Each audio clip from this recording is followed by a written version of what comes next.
Welcome back to Final Fantasy.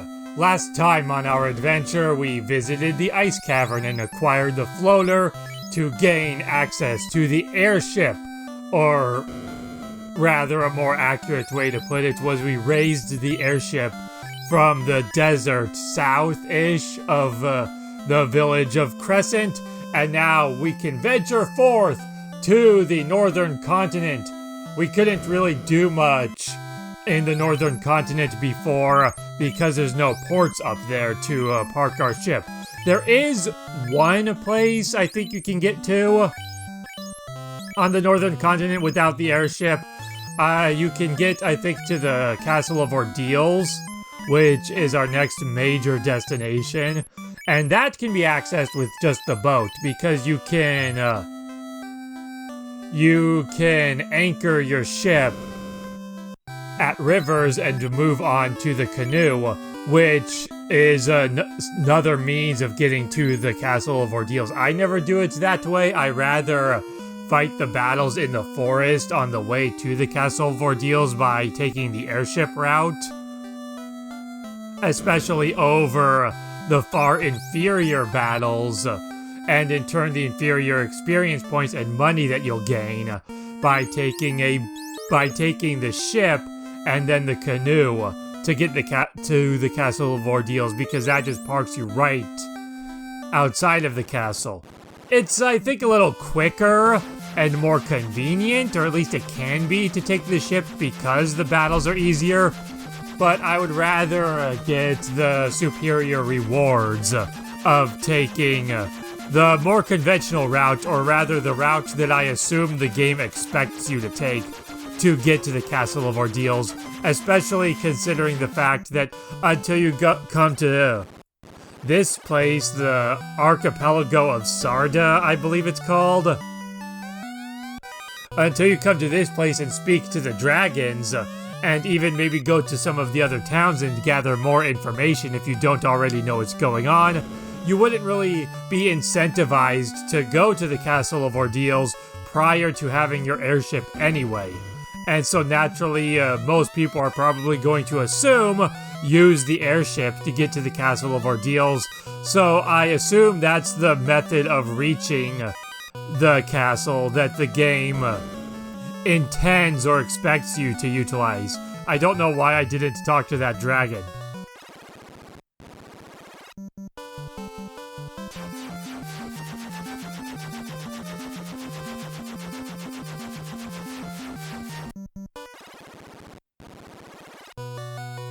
While we are doing that, though, we will be resuming our countdown list.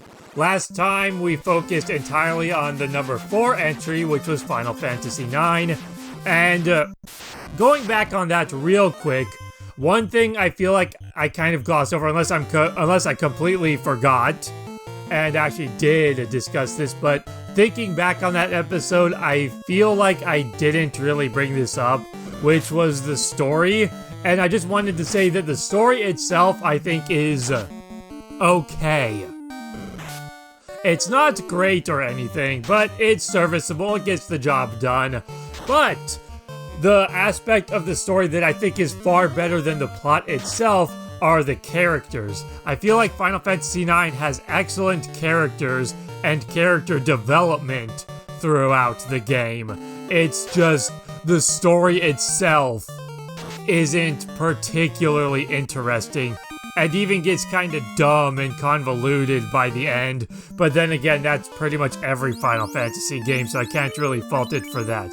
Even this game, even Final Fantasy I, being the very first Final Fantasy game, gets ridiculously convoluted near the end, when it starts throwing in time loops and paradoxes in your face out of nowhere, just for the sake of making the story more confusing and adding time travel into the mix. And but it works. It works because the final boss is chaos, and being the embodiment of chaos, I think, works with the more convoluted themes of the endgame.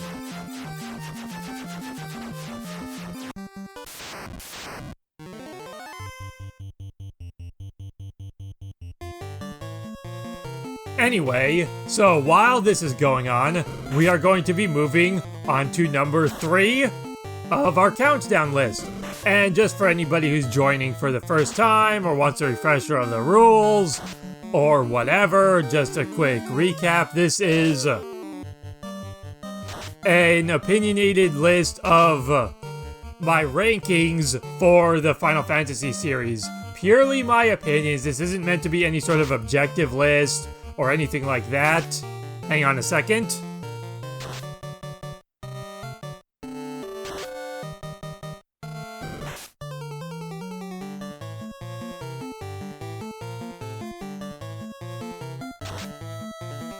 Oh, I felt a burp coming on there. Just had to wait that out.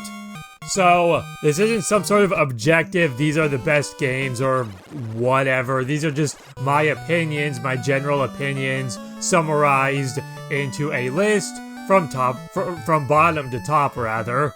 Because we started at the bottom, we're going towards the top. We're getting there, we're at entry number 3. Also, we are only counting the mainline series. No sequels or prequels like the After Years or Crisis Core. No side games or spin-offs like Final Fantasy Tactics or the Chocobo series. Only the main series games, number 1 through 16.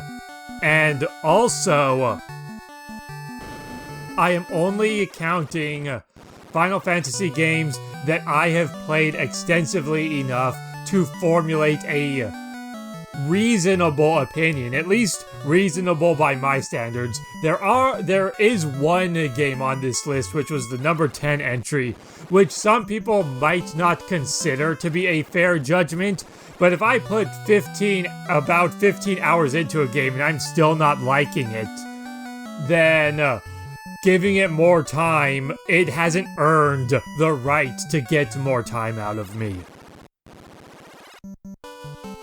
And I'm not saying what these games are, I'm not saying which games qualify, unless it's inadvertently come up for the sake of comparisons or anything like that in earlier episodes of this series, or just in other videos I've recorded. Some of the games that we haven't discussed yet may have come up in those, so that might be a little bit of a spoiler, but for the sake of this list, I didn't mention which games qualify.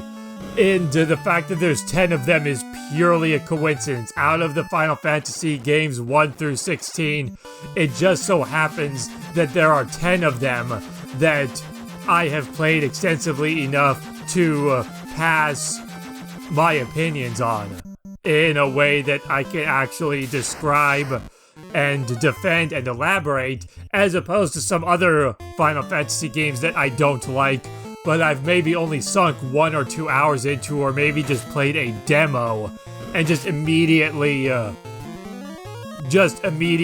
discredited them because of those first impressions just telling me I don't want to know anything more about this. I'm not counting games like that, or maybe games that I've seen other people play but haven't actually played myself.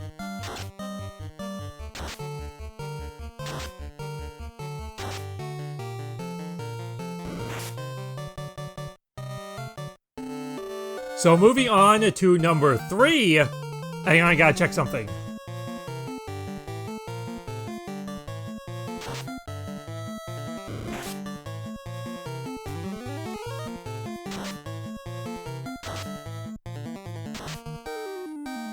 Okay, I just had to double check something with my setup to make sure everything was as it should be before going any further into this. Okay, entry number 3. We're getting to the really... I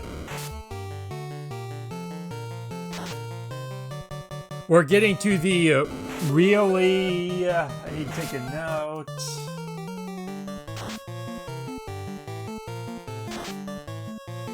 We're getting to the really, like, top-tier stuff for me. Maybe not top-tier stuff for other people, especially considering what I'm about to say, but the top tier stuff for me. So at number 3 on our list, we have Final Fantasy 13, which I imagine most people would not put that high on their list unless they were doing it in backwards order, but we're not doing it in backwards order. I can assure you it's number 3, as in number 3 favorite, not number 3 at the bottom of the list, not number 3 hated, but number 3 favorite. And the things I could say about Final Fantasy 13 are interesting, and I already feel winded because I've discussed my thoughts on Final Fantasy 13 probably more so than any other game in the series, just defending it from all the bullshit. Now, kind of like Final Fantasy 9, despite really liking the game, I haven't played Final Fantasy 13 since it came out. Final Fantasy 9, like I said last time, was in a similar boat until just a few months ago when I picked up the Switch version to revisit it after having not played it since when it came out on the PlayStation. Final Fantasy 13 is similar, but the main reason for that is honestly the sequels. And the sequels are my least favorite aspect of Final Fantasy 13. And the reason why, despite it being one of my favorite Final Fantasy games, I'm not sure if I'll ever revisit it. And that's because if I'm going to play a game, particularly if I'm going to play a story-centric, a story-heavy game like an RPG, I want to experience the full story. I don't want to do half the story and then stop there. In other words, if I'm going to play Final Fantasy 13, I'm not going to play it unless I'm interested enough in playing it and willing and ready to commit myself to the entire trilogy. Because I don't want to stop watching a movie 1/3 of the way through, or I don't want to read the first 15 or 20 chapters of a book and then just shelve it. If I'm going to dive into a story, I want the whole story. It's the same with TV shows a lot of the times. Not shows like sitcoms, like Simpsons or Friends, but more things that have a story that progresses from point A to point B, like a lot of anime. I'm not going to pop in my DVDs for Dragon Ball Z and just watch the fight with Frieza, or just go through the Android saga, because that's what I feel like specifically watching. I'll watch the movies in that sense, because those aren't canonical anyway, so any connections they have or whatever to the show are basically irrelevant. But if I'm going to watch the show, I'm not going to just pick a few episodes to just pass an hour or two of time, or because I specifically feel like watching that particular moment in the series. If I'm going to watch Dragon Ball Z, I'm watching the entire thing. From the start of Dragon Ball, now at this point, all the way through the end of Super. I'm not going to just pick and choose one moment or something. It's a commitment. I'm either doing the entire story or none of it. And a lot of times video games are the same way, specifically if it's one whole story with the same characters. It's a different story if... Well, first of all, it's a different story if it's a game that I grew up playing a lot. Like, a good example would be Chrono Trigger. I'll gladly play Chrono Trigger or Chrono Cross without playing the other, because number one, even though one does continue off of the other, they're still two separate stories. They're divided from each other. They have a completely different cast. They take place years apart. So they both take place within the same continuity, but they're separate stories, so to speak. And not only that, but I've played Chrono Trigger so many times that I'm okay with just playing Chrono Cross without playing Chrono Trigger first. And with Chrono Trigger, again, its story ends, and Chrono Cross is something completely separate. It's a sequel, yes, but it's a separate story of a sequel. With something like Final Fantasy XIII, though, yes, each game does have its own story to tell, but they still all collect together into a singular story, especially with how the second game's introduction influences the ending of the first game. It all becomes one singular story, just divided into 3 major chapters or acts that tell that story. So I'm not going to play just one or the other. I'm only going to play Final Fantasy XIII if I'm going to be playing all of them. And that's a problem because, number one, each of those games alone is ridiculously long. So that alone is enough of a commitment. And when it comes to replaying games, I prefer shorter games as opposed to longer ones, because if I'm replaying a game I've already played before, it's usually on a whim. So I need the game to be short enough that I'll beat it before that whim passes. On top of that, the Final Fantasy XIII games essentially just got worse and worse as they go. Final Fantasy XIII was great, 13-2 was good, it had a lot of improvements to the mechanics of the first game, but I just didn't like the story as much or how the story progresses. So that's kind of hit or miss. Honestly, I feel like if I were rating Final Fantasy XIII and 13-2, I would probably put them about the same because they both have their pluses or their pros and cons over each other. But Lightning Returns may be one of and may even be my least favorite Final Fantasy game that I've ever beaten, even below Final Fantasy II, and probably on par with Final Fantasy X. The only difference is unlike Final Fantasy X, where I just gave up on it, with Lightning Returns, I forced myself to get through it just to see how the story would end. And so, to have to not only commit myself to all 3 of those games, but knowing going into it that I am working towards a game that I hate, but am still going to have to put dozens of hours into at the tail end of this journey when the aforementioned whim likely is severely winding down by this point. It gives me so little motivation and incentive to want to play Final Fantasy XIII that despite it being one of my favorite entries in the series, I don't know if I'm ever going to want to play it again by extension or as a consequence of the existence of the sequels.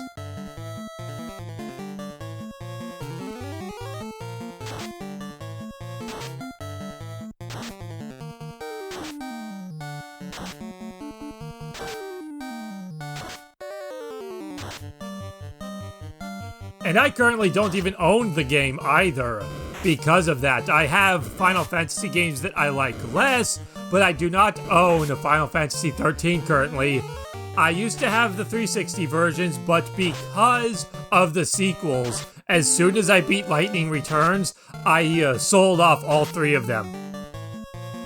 Maybe someday, if they were to release a remaster for the game on say, the Switch 2 or something, and it was a collection of all 3 games in one, I would maybe buy it just to re-experience Final Fantasy XIII again. But again, knowing that I have to end on Lightning Returns would give me so little motivation to want to bother going through the original despite how much I liked the first game. And I feel like the main criticism I often hear for Final Fantasy XIII is the game's linearity, and I 50% disagree with that. The thing I agree with 100% though is the dungeons. That game has terrible dungeons. Literally just straight lines with occasional paths that offshoot to a treasure chest. And that's pretty much all the dungeons. Even the final dungeon.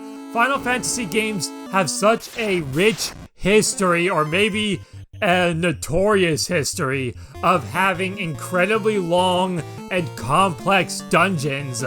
And the final dungeon in Final Fantasy XIII, from what I recall, is appropriately long. I believe that takes hours to get through, just like you would expect from a Final Fantasy final dungeon. But just like the rest of the game, it's just straight lines. I think there were some very slight puzzle and maze elements, but it was still so straightforward that it felt more like...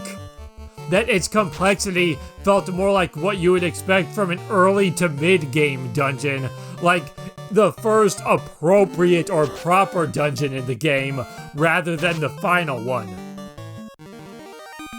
And so in that sense, I agree that the linearity is a problem. However, when it comes to the story, the game's linearity is one of its strongest aspects. And this is why.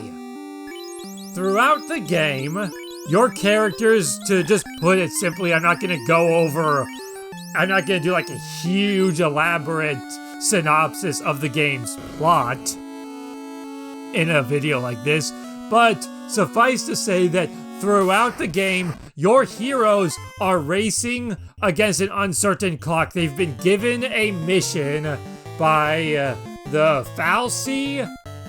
The Fal'Cie, I believe it was. I believe the Fal'Cie are the, like, big, powerful ones, and the l'Cie are the ones who serve them and have to fulfill a focus that's been basically imprinted on them. I think I have the terminology right. Again, it's been probably about 17 or 18 years since Final Fantasy XIII came out. A little bit more recently for the other ones, of course, but... so it's been a while, so some of the terminology may not be perfect, but I'm pretty sure that's correct. Now, where was I? So the idea is they get implanted with a mission that they have to fulfill, but they don't know what that mission is, and they have to fulfill that mission in an uncertain time limit, or they'll become monsters. Just mindless beasts. And that's why the linearity works. One of my biggest criticisms about a lot of RPGs is the freedom you have when the freedom doesn't make sense. A great example of this is Final Fantasy VII, and it's always a go-to example of mine when arguing in favor of linearity in RPGs, because a lack of linearity can completely ruin the immersion of a game. Take Final Fantasy VII. Once you get far into the game, I don't remember exactly how far this happens. I haven't played Final Fantasy VII myself in a really long time either. My most recent experience with Final Fantasy VII was the Machine Abridged series by Team 4-Star, but that's not exactly an accurate timeline to go on in terms of events relative to other events, especially with how much stuff was obviously cut. But at a certain point, there's a meteor that comes crashing to the planet, and you have to stop it. You have to find a way to stop this meteor from destroying the world, and that puts you on a very fine time limit. Just not within the game, not mechanically speaking, but realistically speaking, that puts your heroes on a time limit. They have to do this thing before the world is destroyed by this meteor. And I don't remember if they say how long you have until the meteor hits, but if they do, I don't think it's very long, like 72 hours or maybe a week or two or something. So you have this strict time limit where you have to do this thing before the world ends. And then it's like, great! Let's go hang out at the Gold Saucer for 3 weeks. and it can last 3 weeks because you might be grinding or for money or other stuff, or maybe grinding to build up your materia and then resting at an inn, or even just realistically speaking, the time walking from place to place. Or whatever. The point is, you can do all this stuff despite the fact that you don't have time within the story to be doing this stuff. And I hate that. That is the thing I hate most about lacking linearity in RPGs, because it just, when you have that kind of freedom that contradicts the urgency of the plot, it completely destroys the immersion of the game. Final Fantasy XIII fixes this by being so linear that you are essentially forced to go from point to point. This immerses you into the urgency of your quest.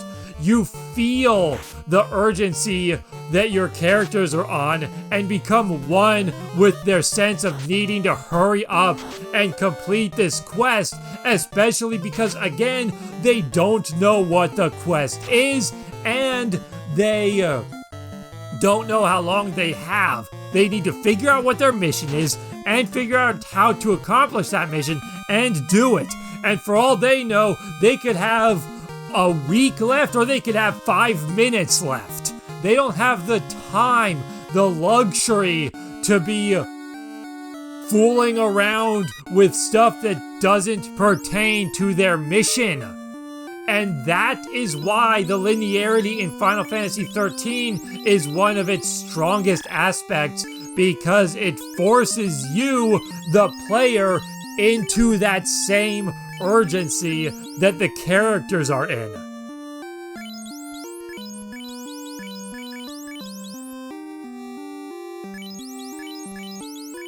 You can't do things like backtracking to previous areas not as a restriction, but as a form of immersion to make you feel more like part of the story and putting you in the shoes of the heroes, and in turn resulting in a more coherent progression of the plot that you are experiencing through playing the game. And I feel like so many people criticize the game's linearity either without acknowledging that at all or just not understanding that. And frankly, it's annoying because I've had to repeat this so many dozens of times over the years because I feel like a crazy person. I feel like nobody understands that. Bleh. I feel like nobody understands that, yet it's so obvious. And it gets ignored by everyone. It's frustrating as somebody who likes the game, largely for that reason, yet it feels like one of the most criticized aspects of the game. Again though, the dungeons are a problem. They could have accomplished that story-based linearity while still having good dungeons. That is a problem with the game. The dungeons suck, and the dungeon sucking is a direct result of the game's linearity, but it really didn't need to be. They could have had a linear story while still having proper dungeons. I feel like they leaned a little bit too hard into the linearity in that respect. They really should have had the linear progression of the story while having proper dungeons. Dungeons that you can explore, find secrets, blah blah blah. You would want to naturally be very thorough with your exploration so that you don't miss anything, because once you complete a dungeon, you wouldn't be able to go back, and they could easily accomplish that by, once you get to the end of a dungeon, or maybe you're going to trigger a cutscene that will prevent you from going back, have maybe prompt pop up on screen that's like, you're about to hit a point of no return. Do you want to advance? And if you say no, you can go back to make sure you didn't miss anything. Simple. Making the game considerably better and actually adding a sense of exploration while still complementing the story with the forced progression from point to point and having proper dungeons. I don't feel like they had to sacrifice dungeon design for the sake of a linear progression, yet they seemed hell-bent on doing so.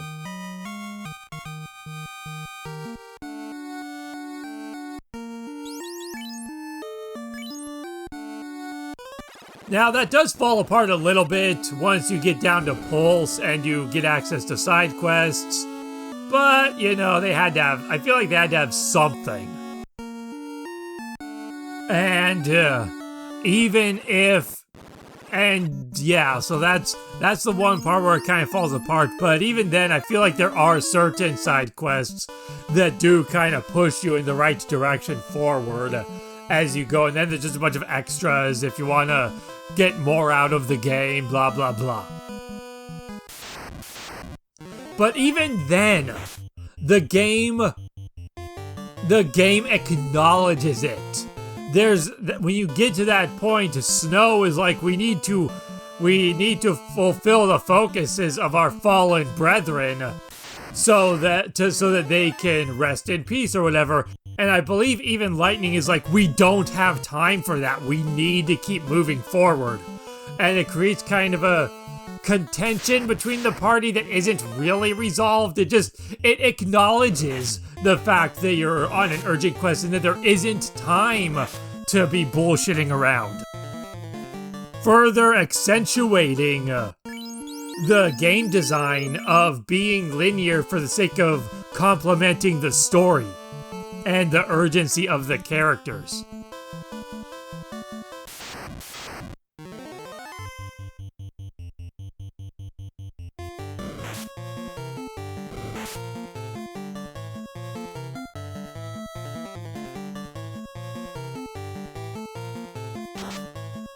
Moving on to other aspects of the game, though, it's not just a linear story fest. There's actual gameplay.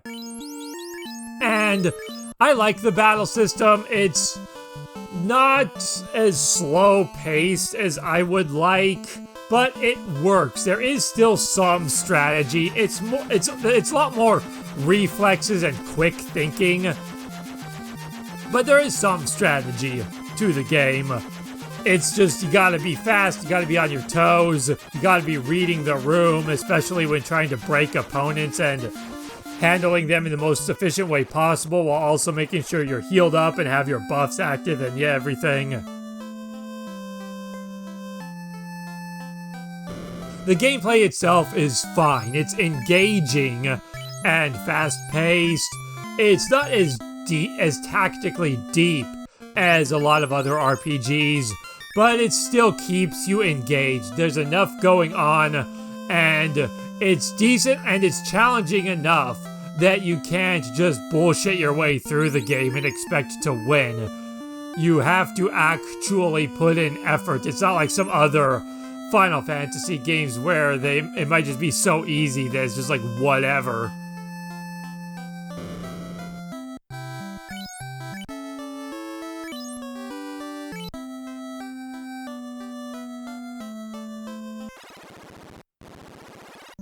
So there's that, and speaking of blah blah blah, I'm kind of losing my train of thought now because I just discussed the main thing I wanted to go over, but there are other things I want to bring up. I'm just having a hard time thinking of how to lead into them. The gameplay is fine.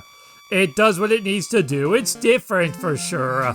I feel like the battles could have been better, but I like that they at least tried something a little bit different while still finding a way to incorporate familiar mechanics like the active time battle system. One thing I would have liked to see, though, is a little bit more party customization.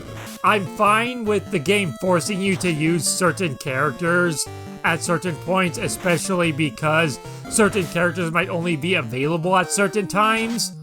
But the one thing I wish the game did do was make it so you could choose your lead character. Because when you're in battle in that game, you only actively control your leader. You can adjust the paradigms or job classes, as it were, of your other characters mid-battle to adjust your tactics or whatever, but they're doing their own thing. You only control the main character. And I wish you could choose who the main character is at any point in time. I wish you could just choose who you're controlling, even if you couldn't customize who's actively in your party. Just let the player choose who they're controlling. That would have been a big plus to the gameplay.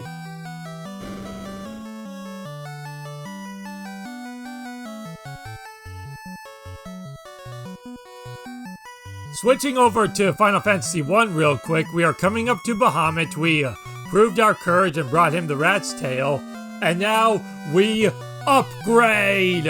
Our job classes are promoted to more powerful forms that I'm not looking at. There we go. So this is one of the more exciting moments of the original Final Fantasies. Once you get to this point, your characters upgrade, they get promoted, they change jobs. The fighter becomes a knight, the black belt becomes a grand master, if you have a thief, he becomes a ninja, and then the mages become wizards. The knight can now use more powerful weapons and armor, and once he gains a level or two, he'll get access to low-level white magic. The thief gets the biggest upgrade by far, can now use weapons and armor comparable to the knight, not quite as high. There are a couple pieces of gear that are exclusive to the knight, but at the same time, there's also a weapon that's exclusive to the ninja, and the ninja can cast low-level black magic. The wizards get access to... I don't know if the wizards get access to any new weapons or armor, but they can now learn higher-level spells, and can also learn some spells that they couldn't learn before, like the Black Mage. Earlier, I believe we tried to learn the Warp spell, or at least passed on the Warp spell. Or just in Crescent, earlier in this episode, we tried to buy the Exit spell for the White Mage. The White Mage cannot learn the Exit spell, but the White Wizard can. And this can be especially helpful if you saved space for something like the Red Wizard, because the Red Mage can't learn, say, the Life spell, but the Red Wizard can. So if you're aware of that in advance, you can get the Life spell with your Red Mage eventually, which can be especially useful if you don't have a White Mage. So now that I've done that, it looks like I'm gonna go try to buy a few spells for the night, and then probably fill out any missing spell slots with the white and black wizards as well, and then move on.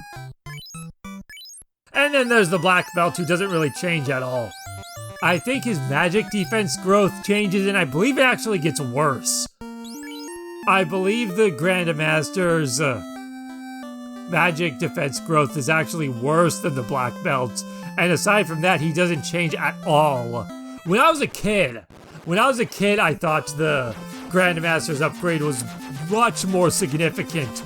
But that's because first of all, when I was a kid, I didn't know that the black belt's defense without any armor equipped increased as he leveled up.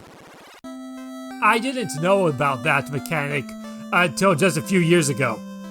Maybe not even a few years ago, but with the... actually, that would have been a few years ago by now. But with the weapons, when I was a kid, I didn't know that the Black Belt and the Grandmaster both shared the characteristic of having heightened power without a weapon equipped. I thought that was exclusive to the Grandmaster.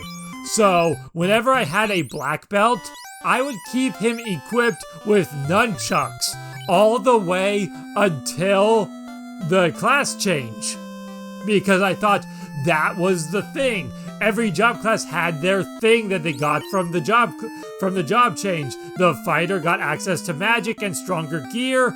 The thief got access to magic and stronger gear. All 3 wizards got access to more spells and higher level spells. And the Grandmaster got access to being able to fight with his fists and do far more damage than he ever could with his nunchucks. That applies to the black belt as well. I didn't know that as a kid, so I would keep my black belt equipped with a nunchuck all the way up until that point, and he would suck.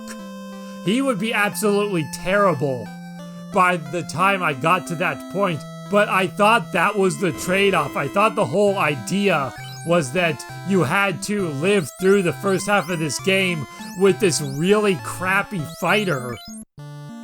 But ultimately, you got rewarded with an extremely powerful boost in offensive capabilities from your black belt once he got upgraded to the karateka. Now that I know better, I'm aware that the upgrade from black belt to Grandmaster is completely useless. I think I just said karateka in that last sentence. Whatever. As far as actually playing games goes, I've more recently played through Final Fantasy III than Final Fantasy I, and so I got the terminology mixed up there for a second. I even keep wanting to say karateka just because Grandmaster is such a dumb name. Karateka is also kind of a dumb name, but whatever, at least it's one word.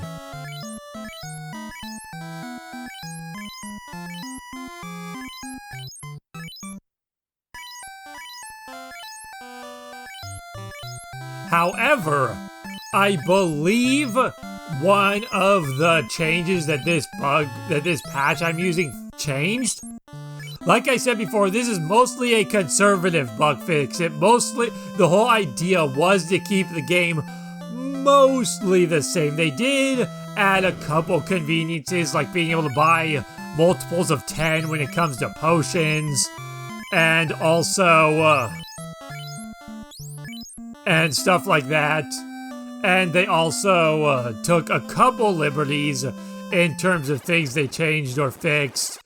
But those were done more to make more sense or to fix things that didn't really have an inherent fix per se. Like with intelligence, they quote-unquote fixed intelligence by making it actually do something.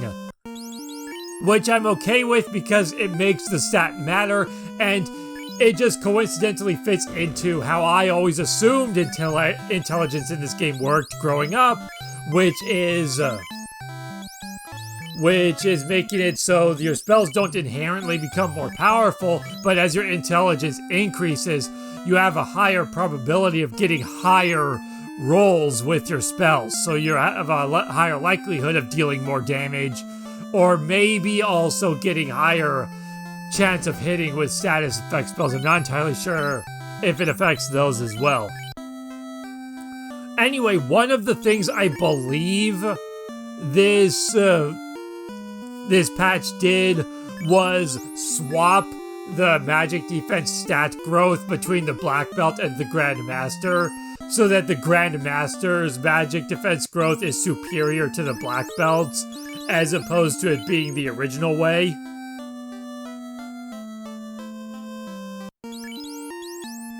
Assuming I'm even remembering that at all correctly, but I'm pretty sure that's the case. And even then, that would effectively make the game harder, because you're getting fewer high magic defense levels with the black belt, most likely, because you're going to be gaining more levels as a black belt than a Grandmaster, almost assuredly in this game, unless you just like to over-level, or you're just not very experienced at the game, so you need more levels in order to get by. Because at this point, we're level 19, so that was 18 level ups as the black belt. Yet I usually beat this game at about level 27-ish. I usually go to the final dungeon at about level 25. minimum 25. If I'm not level 25 yet, I will do a little bit of grinding just to hit level 25, only because that's when the White Wizard and Black Wizard get their first level 8 magic point, and I hate the idea of having these level 8 spells that will be impossible to use, because once you go into the final dungeon, even if you do gain any levels, there's no way for you to restore your magic points once you're in there. So I tend to always be at least 25. Usually that's about what I am at anyway. Usually by time I get to the final dungeon, my levels are 24 or 25. Maybe 26 if I'm particularly struggling in a given run and have a lot of situations where I have to bail on a dungeon and go back and do it a second time. But it's usually 24 or 25. I don't remember how this run goes in regards to that. Anyway, getting back on track with Final Fantasy XIII. This isn't... I think I've covered most of what I want to say, because really, the main thing I wanted to cover was my thoughts on the game's linearity. As far as everything else, it's fun, it's fine, the story is fine, it's nothing exceptional. I like the characters well enough. Some of them are fine, some of them are obnoxious. It's kind of a mixed bag there. I like the battles. They're not as tactically deep as I would like from an RPG, but they still manage to keep you engaged, and there's enough to be thinking about that it's not just mindless button mashing. And yeah, I like the linearity for the reasons I just ranted about. But there is one interesting thing I would like to discuss about Final Fantasy XIII before we wrap things up for today. A while back, this is a video I would never actually make. I would never want to go through the effort of bothering to make it, at least most likely, so I feel like I can just bring it up here without spoiling any future ideas. But it's an idea I had years ago and always thought it would be interesting to present to people. So, Final Fantasy XIII is a very hated game. A lot of people are not fans of it. At the same time, a number of people, probably equal so in numbers, cannot sing enough praises for Chrono Trigger.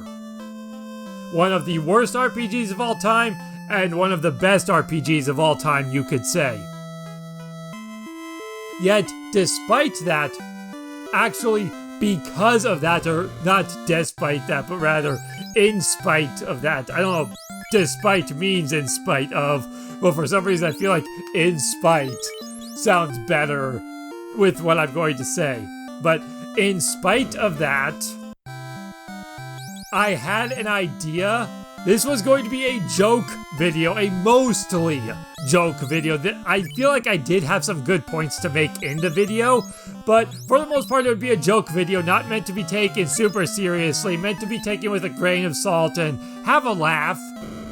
But the premise of the video was to convey that despite those contrasting opinions of Final Fantasy XIII and Chrono Trigger, both of those games are exactly the same. And I had some interesting points to back up with this. For example, both games are extremely linear until the very end. Yes, Chrono Trigger has better designed dungeons, and you have the freedom to explore and do whatever you want, but there's really not much, if anything, in the form of side quests until you get to the Fated Hour. Yes, you can wander around and talk to people and go back to previous areas if you missed something, or maybe you want to grind or whatever. And there is also going back to unlock the sealed treasure chests once you power up the pendant. But for the most part, there's really no extra stuff to do. All that exploring and backtracking and whatever is really just wasting time. It's just needing to take the time to get from point to point without anything substantial or significant happening during the intervening time of getting from point A to point B. It's just going from point A to point B for the sake of going from point A to point B. But as far as stuff to actually do, the game is extremely linear up until the very end, where the game just swamps you with a dog pile of side quests to do right before the final dungeon. And Final Fantasy XIII is structured the exact same way. A super linear progression forward, and there's very little, if anything, significant to gain from going off the beaten path until right before the final dungeon, you get slammed with all these side quests. So, structurally speaking, again, this video is going to be more of a joke video, with exaggerations, of course, but essentially speaking, Chrono Trigger and Final Fantasy are structured exactly the same way, yet people love Chrono Trigger, but absolutely despise Final Fantasy XIII for that structure being the cornerstone or the spine or whatever, or however you want to put it, of that game. There's also the characters. The characters was another thing I was going to bring up, in that they're all based on the same character archetypes.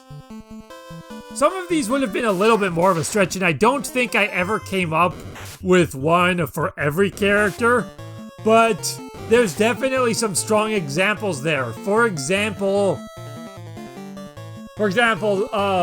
Robo is Snow. Snow is Robo. They're both the party's tanky character when it comes to battle. They're both pugilists. They both fight with their fists, are built around taking damage and protecting the party. Snow protecting the party by drawing attacks to him as a sentinel. Yes, other characters can be a sentinel as well, but Snow's stats are built more towards being a sentinel. He's more that than the other characters. And Robo, with being able to heal characters while still being able to take heavy abuse himself.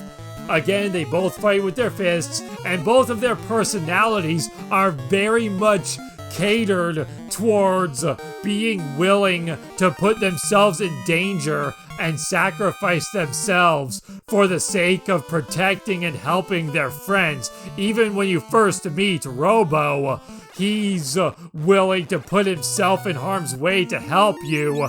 And when that door is closing when you're escaping the factory, he holds it open, putting himself directly in harm's way while you get through, and then puts himself in front of you when his former friends start attacking him, even telling you not to intervene. And then Snow's kind of the same way, where he's always putting his friends above himself and doesn't care what happens to him or what kind of danger he puts himself through, so long as his friends and loved ones are kept safe. And then you have Hope and Frog. Hope is Frog, Frog is Hope, in that they both go through the same sort of character arc, where they start off with very little confidence in themselves and just not really wanting to be part of this war. They just want to be left alone. They don't want to have anything to do with this, or they're afraid to get involved because of their own weakness or their lack of confidence. But then through the actions of their companions and seeing the bravery and determination of their allies, they find their courage and become the heroes that the story needs them to be. And then you have Marl and Vanille. Both of them are female magic users who are very much the uplifting ones. No matter how bleak something becomes, they always look at things on the positive side to not only overcome the darkness, but also to keep the rest of the party motivated. It's Marl's idea to confront Lavos when Luca and possibly Chrono as well are both just kind of feeling helpless against what they just saw.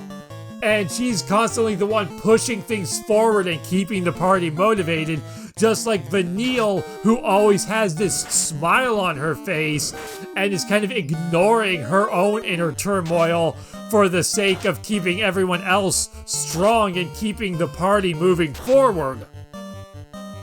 So yeah, all the characters are the same. They're both Final Fantasy XIII and Chrono Trigger have the exact same main cast in that they're all based on the same character archetypes. It's just the only real difference being that they each portray a different variation of that archetype, but they're the same archetypes all the same.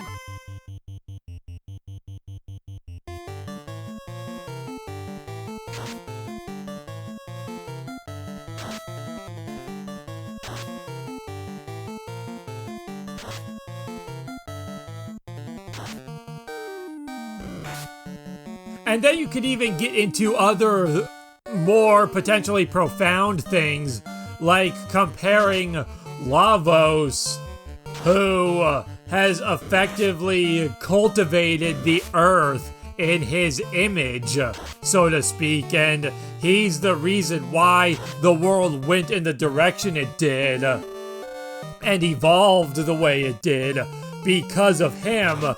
Being very similar to the Fal'Cie in Final Fantasy XIII, how they're kind of controlling and shaping the world as they see fit, and even using people to fulfill focuses if the need arises, if they need a l'Cie to do something for them. So you could even potentially draw parallels to that if you were to dig a little deeper. So that was the idea of that video. Or at least the idea I had for a video was, and it was going to be a joking video, but also kind of mocking people, because so many people have so much love for Chrono Trigger, and those same exact people have so much hatred for Final Fantasy XIII. So the idea of the video came about to mock those people, to sort of be like, well, guess what, dumbass? Both of these games are the exact same game, so how can you despise one of them but love the other where they're both so similar? That said, I do like Chrono Trigger significantly more than Final Fantasy XIII. I do understand that there are specific nuances and other features that drastically differentiate these games, but for the sake of the joke, I was really going to hammer in just how similar these games are, despite how differently people feel about them. And just really drilling it home that, you know what? You love a game that you hate, and you hate a game that you love, by extension of having these contrasting opinions between these two games that are so much alike.